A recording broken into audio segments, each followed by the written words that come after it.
स्वागत है आपका अपने YouTube चैनल में। तो आज मैं लेके आया हूँ नया वीडियो नए चैप्टर के साथ। और चैप्टर है हमारा प्रतिरक्षा एवं रक्त समूह, जो कि 4th चैप्टर है हमारा, लेसन 4th प्रतिरक्षा एवं रक्त समूह। तो देखिए बच्चों, इसमें से शॉर्ट आंसर टाइप के क्वेश्चन ज़्यादा आएंगे। 3 नंबर का ये चैप्टर होगा आपका।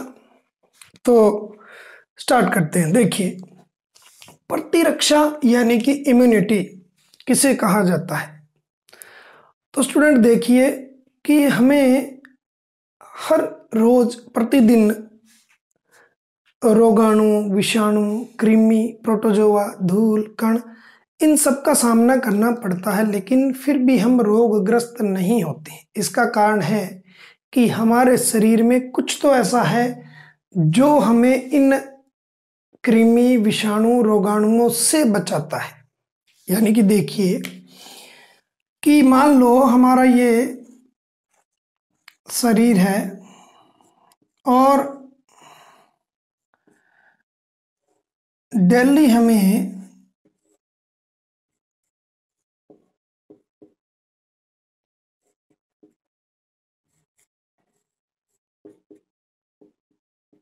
यानी कि देखो रोगाणु, विषाणु, कृमि, प्रोटोजोआ, इन सब का सामना हम करना पड़ता है, लेकिन फिर भी हम रोगग्रस्त नहीं होते हैं। रोगग्रस्त नहीं होते हैं। उसका कारण है इम्यूनिटी, यानी कि प्रतिरक्षा। यानी कि हमारे शरीर की जो प्रतिरक्षा है वही हमें रोगग्रस्त नहीं होने देती है। यानी कि रोगाणु, विषाणु, कृमि, प्रोटोजोआ का सामना करने के बावजूद भी हम रोगग्रस्त नहीं होते हैं, तो उसका कारण है प्रतिरक्षा। इसका मतलब क्या हुआ स्टूडेंट कि देखिए, इसका मतलब हुआ कि हमारा जो शरीर है इसमें कुछ तो ऐसा तंत्र या सिस्टम होगा जो हमें इससे बचाता है। भाई कोई सिस्टम तो होगा जो हमें बचाता है, तो वो होता है हमारा प्रतिरक्षा तंत्र। अब देखिए, प्रतिरक्षा तंत्र वो तंत्र जो हमें रोगग्रस्त होने से बचाता है, इसे ही हम प्रतिरक्षा कहते हैं। अब इस प्रतिरक्षा और रोगाणुओं को नष्ट करने की जो क्रिया होती है, इन दोनों का अध्ययन क्या कहलाता है? प्रतिरक्षा विज्ञान कहलाता है। आ जाता है क्वेश्चन स्टूडेंट कि प्रतिरक्षा विज्ञान किसे कहते हैं, तो सिंपल सा आंसर होगा कि प्रतिरक्षा तंत्र यानी कि प्रतिरक्षित तंत्र व रोगाणुओं को नष्ट करने की जो क्रिया होती है उसके अध्ययन को हम प्रतिरक्षा विज्ञान कहते हैं।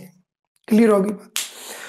और इसी से ही हमारा यहाँ क्लियर होता है स्टूडेंट, इसका मतलब हमारे शरीर में जो प्रतिरक्षा तंत्र होता है वो क्या करता है? हमारे शरीर में एक क्षमता पैदा कर देता है। क्या करता है? क्षमता पैदा। वो क्षमता कौन सी होती है? प्रतिरोधक क्षमता। प्रतिरोधक क्षमता होती है। क्लियर हो गया? अब देखिए, यानी कि हमारे शरीर में रोगों से लड़ने की जो क्षमता होती है उसको हम प्रतिरोधक क्षमता कहते हैं। अब इतना क्लियर हो जाना चाहिए, ये बेस बन गया हमारा कि प्रतिरक्षा विज्ञान किसे कहते हैं। प्रतिरक्षा तंत्र व रोगाणुओं को या रोगों से लड़ने की जो क्षमता होती है, बैक्टीरिया, वायरस, जीवाणुओं को नष्ट करने की जो क्रिया होती है, उनके अध्ययन को हम क्या बोलेंगे? प्रतिरक्षा विज्ञान कहते हैं। क्लियर हो गया? अब इस प्रतिरक्षा के लिए स्टूडेंट, अब इतना क्लियर हो जाना चाहिए। आगे देखिए, इसका मतलब हो गया कि कुछ अगर हमारा ये तंत्र है, प्रतिरक्षा तंत्र है, तो इसमें कुछ अंग भी तो होंगे। तो अब यहां क्वेश्चन आ जाएगा कि प्रतिरक्षात्मक अंग कौन से होते हैं। यानी कि प्रतिरक्षात्मक अंग भी होते हैं, जैसे अस्थि मज्जा, बोन मैरो हो गया, और लसिका पर्व, हमारा यकृत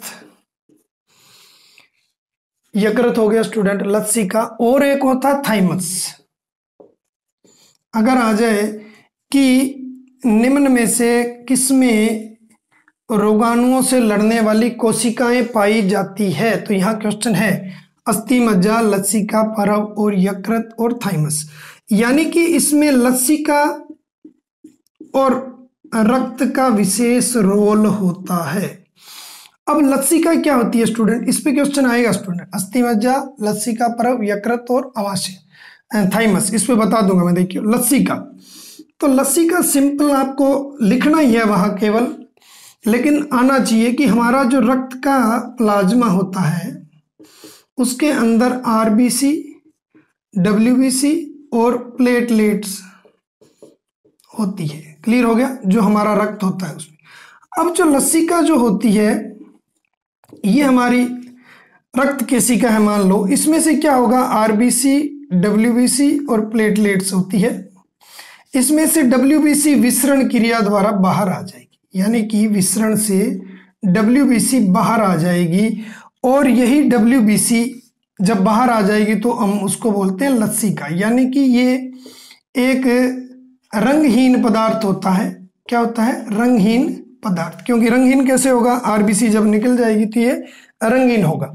तो लसिका से आप समझ लेना कि इसमें डब्ल्यूबीसी होती है, और डब्ल्यूबीसी ही हमें पता है कि रोग प्रतिरोधक क्षमता पैदा करती है, रोग प्रतिरोधक क्षमता पैदा करती है। क्लियर हो गया स्टूडेंट। यानी कि अगर आ जाए प्रतिरक्षात्मक अंग कौन कौन से हैं, तो हमें अस्थि मज्जा, लसिका पर्व, यकृत और थाइमस। अब देखिए केवल इतना लिखना है आपने, इसका केवल और केवल इतना लिखना है। अब देखिए अस्थि मज्जा क्या होता है, बोन मैरो, इसके अंदर क्या बनता है, आरबीसी और डब्ल्यूबीसी का निर्माण होता है। इसमें इनका निर्माण होता है, तो इसका मतलब डब्ल्यूबीसी प्रतिरक्षा प्रदान करती है, हमें रोगों से लड़ने की क्षमता पैदा इसी से होती है। अब लसिका पर्व क्या होती है, लिम्फ नोड्स होते हैं। देखिए कि लसिका जो होती है उसकी सिराएं शरीर में थोड़ी दूर जाकर के फूल जाती है और क्या बना देती है, गांठें, जिसको बोलते हैं लसिका पर्व, यानी कि लिम्फ नोड्स बोला जाता है। और ये लिम्फ नोड्स ही होती है जो किसका निर्माण करती है, लिम्फोसाइट्स का। किसका निर्माण करती है, लिम्फोसाइट, जो कि बैक्टीरिया को नष्ट करता है, बैक्टीरिया को नष्ट करता है। मान लो कि हमारी जांघ होगी, बगल होगी, गले में, यहाँ ये लिम्फोसाइट्स यानी कि क्या पाई जाती है, लसिका पर्व, यानी कि लिम्फ नोड्स पाई जाती है, लसिका पर्व। अब गले में जो टॉन्सिल्स होते हैं, टॉन्सिल्स, वहां क्या होता है स्टूडेंट, टॉन्सिल्स में ये लिम्फोसाइट, लसिका पर्व टॉन्सिल्स जो ये बनाती है यहाँ, वो क्या कर देती है, ये जब गले में बैक्टीरिया को नष्ट करती है। इसका मतलब हो गया कि हमारी जो लिम्फोसाइट है, ये लसिका पर्व जो है, वो भी हमें रोगों से लड़ने की क्षमता देती है। अब आ जाता है यकृत हमारा। तो यकृत देखिए स्टूडेंट, यकृत में विटामिन ए और बी बनता है, जो संक्रमण रोधी विटामिन होता है, संक्रमण रोधी विटामिन बोलते हैं। तो यह भी रोगों से लड़ता है। सेकंड है, इसमें विशेष कोशिकाएं होती है, विशेष सेल होती है, जो कि रोगाणुओं को नष्ट करती है, रोगाणुओं को नष्ट करती है। क्लियर हो गया। तो इसका मतलब यकृत भी मदद करता है। और थाइमस जो होती है, इसमें थाइमोसिन हार्मोन स्रावित होता है, जो कि ये भी रोगाणुओं को नष्ट करता है, ये भी रोगाणुओं को नष्ट करता है। और इसे तो हम प्रतिरक्षी ग्रंथि भी कहते हैं, प्रतिरक्षी ग्रंथि भी कहते हैं। तो आपको तो केवल और केवल मात्र वहां पर इनका नाम ही लिखना है, प्रश्न आएगा कि निम्न में से प्रतिरक्षी कोशिकाएं पाई जाती है या नहीं पाई जाती है, दे दिया निम्न में से प्रतिरक्षी कोशिकाएं नहीं पाई जाती है। एक अस्थि मज्जा दे देगा, एक लसिका परव यकृत और एक दे दिया अमाशय। तो हमारा आंसर क्या हो जाएगा? अमाशय। इनमें तो पाई जाती है प्रतिरक्षी कोशिकाएं, तभी तो ये प्रतिरक्षात्मक अंग है। क्लियर हो गया स्टूडेंट? तो इसमें ये लिखना है आपको। अब नेक्स्ट जो है, अब हमारा मेन जो है वो स्टार्ट होता है, यानी कि प्रतिरक्षी विधियां।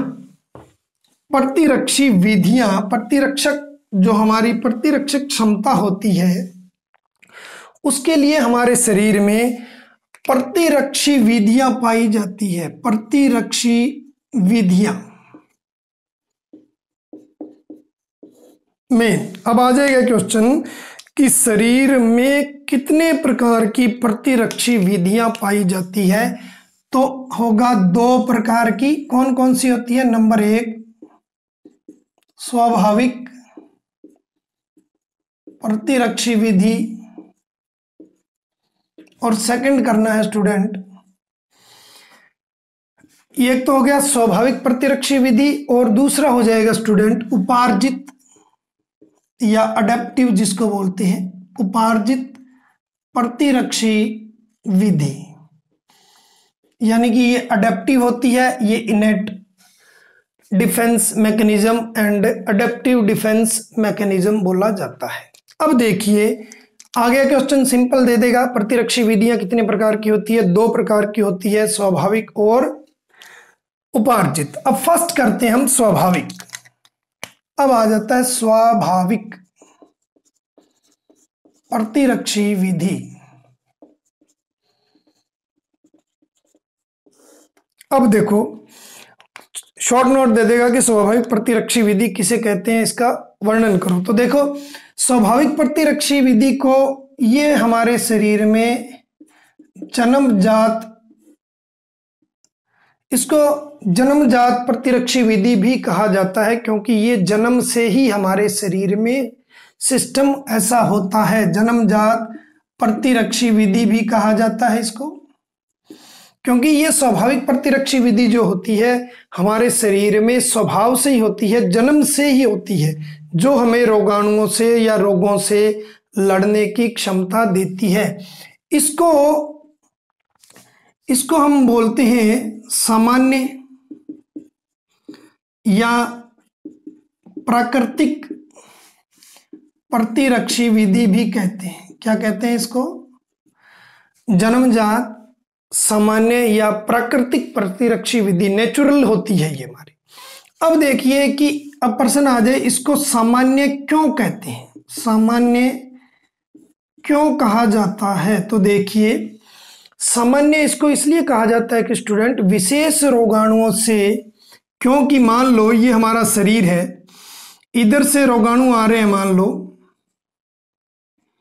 रोगाणु आ रहे हैं इधर से, तो ये नहीं होगा कि केवल ये इस रोगाणु को रोक ले और इन पे कोई प्रतिक्रिया ना करे, ऐसा नहीं होता है। यानी कि विशेष रोगाणुओं से सामान्य क्यों कहते हैं? क्योंकि विशेष रोगाणुओं से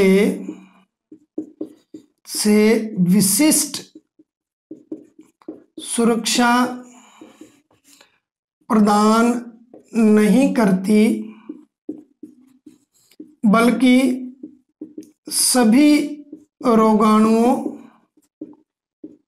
या प्रतिजनों के विरुद्ध समान रूप से कार्य करती है। इतना लिखना है। क्या करना है कि मान लो ये रोगाणु आए हैं इधर से, पैथोजन से बाहर से प्रवेश करना है हमारे शरीर में, ये स्वाभाविक जो होगी, ये ऐसा नहीं है कि ये इसको ही रोके और इन दोनों को शरीर में जाने दे ना, ऐसा नहीं होता। ये क्या करेगी, ये जितने भी रोगाणु हमारी बॉडी में प्रवेश करेंगे सबके साथ समान रूप से उन पे कार्य करती है, यानी कि समान रूप से उनको नष्ट करती है, प्रवेश करने नहीं देती। क्लियर हो गया स्टूडेंट इतना?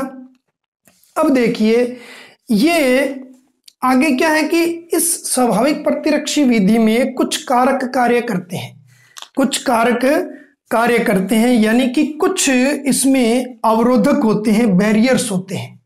क्या होते हैं? यानी कि इसमें कुछ स्वाभाविक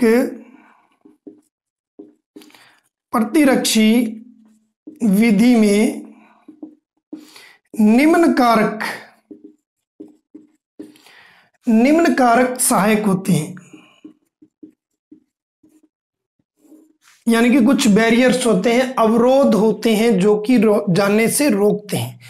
तो अब देखिए, मान लो यहां मैं बताता हूं आपको, ये हमारी बॉडी है, पहले मैंने बनाया था, डिलीट कर दिया।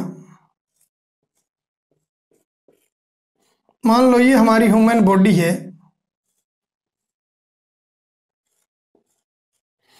एक जनरल सा डायग्राम बना देता हूं मैं हमारे।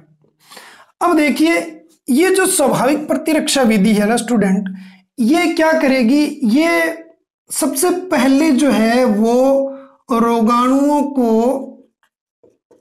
का प्रवेश रोकेगी, यानी कि रोगाणुओं को शरीर में जाने से रोकेगी। ये पहला कार्य इसका होता है। तो इसमें जो कारक होते हैं, बैरियर्स होते हैं, अवरोधक होते हैं, वो कौन कौन से? देखिए, सबसे पहला अवरोधक है भौतिक अवरोधक, भौतिक या बोलते हैं इसको शारीरिक अवरोधक, यानी कि फिजिकल बैरियर। क्या बोलते हैं इसको? फिजिकल बैरियर बोलते हैं, भौतिक अवरोधक। सबसे पहले क्या हो सकता है? देखिए कि ये हमारी स्किन है, ये हमारी क्या है? स्किन है। जैसे ये हमारी त्वचा है, तो त्वचा क्या करेगी स्टूडेंट? हमारी जो त्वचा होती है वो रोगाणुओं के प्रवेश को जाने से रोकती है। अगर हमारी त्वचा नहीं होती स्टूडेंट, तो हमारे जितने भी अंग होते वो बाहर रहते, तो रोगाणु उन पे लग जाते। लेकिन त्वचा जो है वो प्रवेश करने से रोकती है। नंबर 1 क्लियर हो गया, त्वचा। और क्या होती है स्टूडेंट? जो त्वचा होती है हमारी, ये आपको तो केवल और केवल इतना ही लिखना है त्वचा, पर आपको पता होना चाहिए ये हमारी एपिडर्मिस होती है। तो ये एपिडर्मिस क्या करती है स्टूडेंट? इस पे जब रोगाणु लग जाएगा यहाँ आकर के कोई, तो ये कुछ दिनों के बाद मृत हो जाती है, तो ये दूर गिर जाएंगे, यानी कि चमड़ी ऊपर से उतर जाएगी। तो अगर रोगाणु इस पे लगे हुए हैं तो वो नीचे गिर जाएंगे, शरीर में प्रवेश नहीं करेंगे। केवल और केवल त्वचा लिखनी है। आगे देखिए क्या होते हैं हमारे नासिका छिद्रों। अब हमारे जो नासिका छिद्र होते हैं या अन्य अंगों में पाए जाने वाले कसाब व पक्षमाप तथा श्लेष्मा उपकला, यानी कि ये हमारे शारीरिक अवरोधक हैं। बनावट इस तरह की है हमारी बॉडी की। देखिए, अब यहां देखिए कि हमारा जो ये नोज है, हमारा नाक है, इसकी स्ट्रक्चर इस तरह से होती है। तो इसमें क्या होता है स्टूडेंट कि इस तरह से इसमें रोम होते हैं, यानी कि इसमें हेयर्स होते हैं, जिनको पक्षमाभ या कसाब का मतलब क्या होता है? एक फ्लैजिला टाइप होता है, धागे नुमा संरचना होती है। तो ये क्या करेंगे स्टूडेंट? इधर से अगर कोई बैक्टीरिया यानी कि रोगाणु या धूल कण होगा, उसको ये क्या करेंगे? शरीर में प्रवेश नहीं होने देते। अब अन्य अंगों में, यानी कि अन्य अंग कौन से हो गए? इसी तरीके से हमारे शरीर में जैसे हमारा श्वसन तंत्र है, श्वसन तंत्र जो होता है उसमें भी हमारे पक्षमाभ पाए जाते हैं। यानी कि हमारा जो श्वसन तंत्र होता है स्टूडेंट, इस तरह से देखिए कि ये हमारा श्वसन तंत्र है, मान लो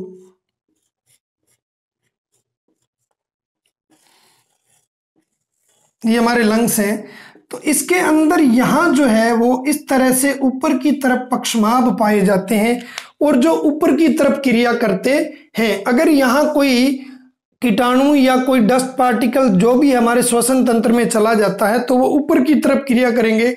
और हम थूक के साथ उसको बाहर निकाल देते हैं, सांस के साथ वो बाहर आ जाता है। तो यहां भी क्या पाए जाते हैं, कसाब पाए जाते हैं, यानी कि पक्षमाभ पाए जाते हैं। क्लियर होगी।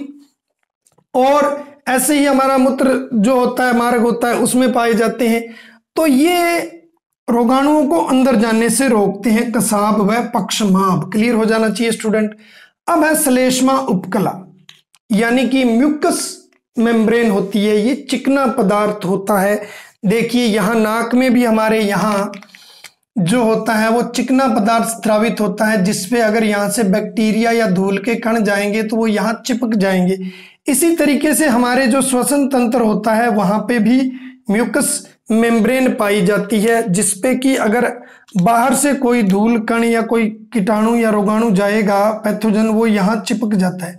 इसी प्रकार से हमारा जो पाचन तंत्र होता है उसके अंदर भी ये श्लेष्मा उपकला होती है।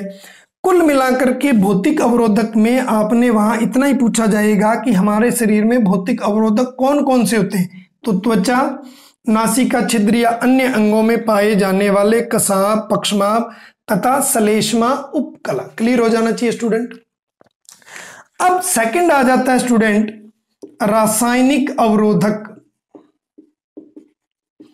रासायनिक अवरोधक देखिए केमिकल बैरियर्स।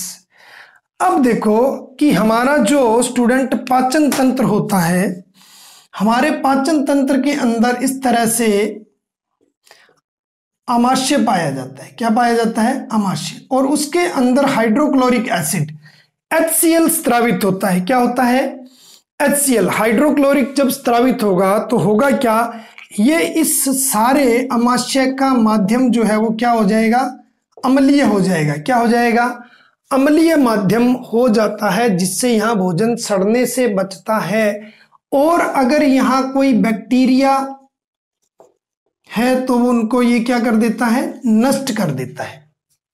तो क्या होगा, अमाशय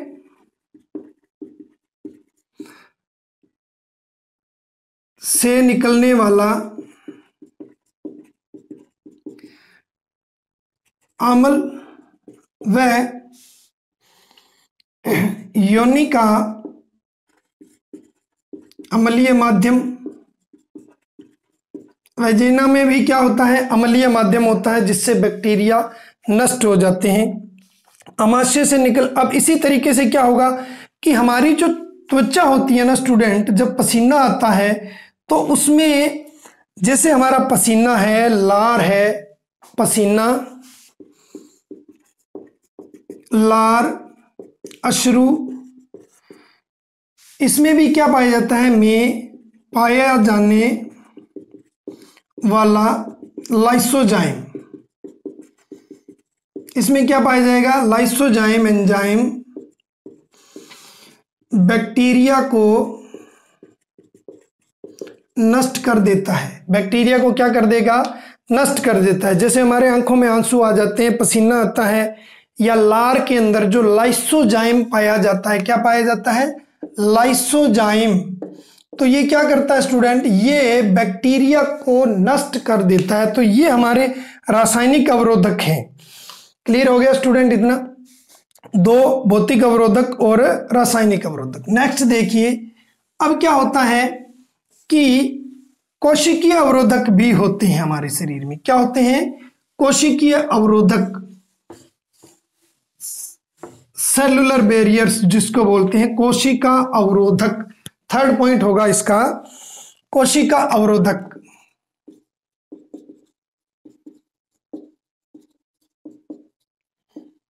अब मान लो कि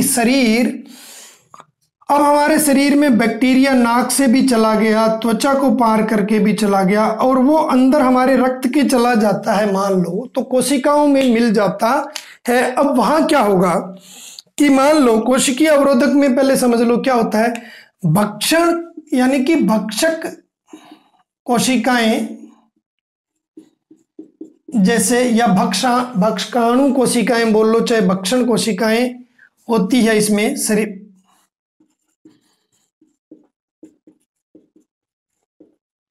जैसे क्या होती है, महाभक्षक मैक्रोफेज, मोनोसाइट, न्यूट्रोफिल। क्या होती है? महाभक्षक, मोनोसाइट, न्यूट्रोफिल, और एक होती है cytotoxic. Cytotoxic natural killer cell, यानी कि नेचुरल किलर सेल यानी कि प्राकृतिक मारक कोशिका। आया हुआ क्वेश्चन है इस पे स्टूडेंट कि कोशिकीय अवरोधक में कौन कौन सी कोशिकाएं होती है? तो महाभक्षक, मोनोसाइट और न्यूट्रोफिल।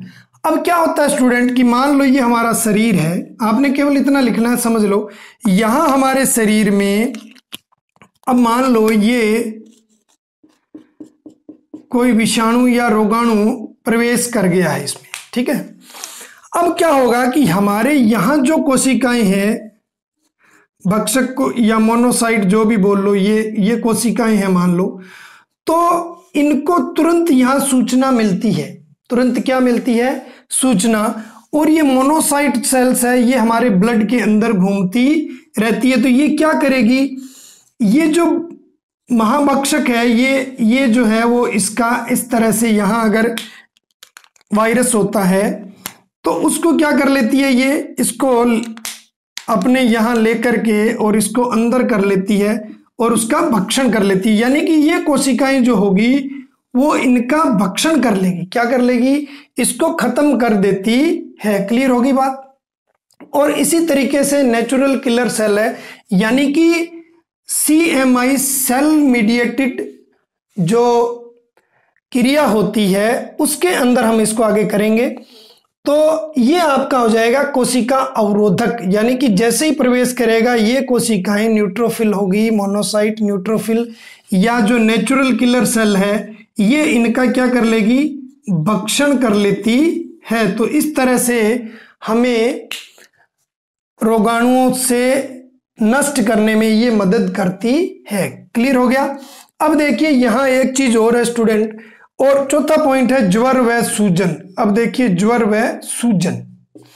अब मान लो कि जहां हमारे, मान लो ये हमारी बॉडी है, यहां से रोगाणु यहां लगने के कारण यहां अंदर प्रवेश कर गया है। तो अब क्या होगा कि जैसे ये प्रवेश करेगा, यहां हमारे ब्लड में से सेल्स जो है वो यहां आने लग जाती है, और वो एरिया क्या हो जाता है? लाल हो जाता है। क्या हो जाता है? लाल हो जाता है। सूजन भी उसमें आ जाती है। इसका मतलब क्या हुआ कि वहां दर्द भी होता है। इसका मतलब हो गया कि सेल्स जो है वो माइग्रेट होकर के वहां आ रही है, और इम्यून सेल्स होती है वो क्या करती है? उस जगह से बैक्टीरिया को नष्ट करती है। तो ज्वर और सूजन, वहां शरीर का टेम्परेचर भी बढ़ जाता है। तो ज्वर व सूजन भी एक निशानी है किसकी? अवरोधक की, यानी कि स्वाभाविक प्रतिरक्षी की। क्लियर हो गया? ये हमारा स्टूडेंट आपका हो गया है स्वाभाविक प्रतिरक्षा। तो नेक्स्ट वीडियो में हम करेंगे उपार्जित प्रतिरक्षा विधि। तो मेरे साथ बने रहने के लिए आपका बहुत बहुत धन्यवाद। Thanks a lot.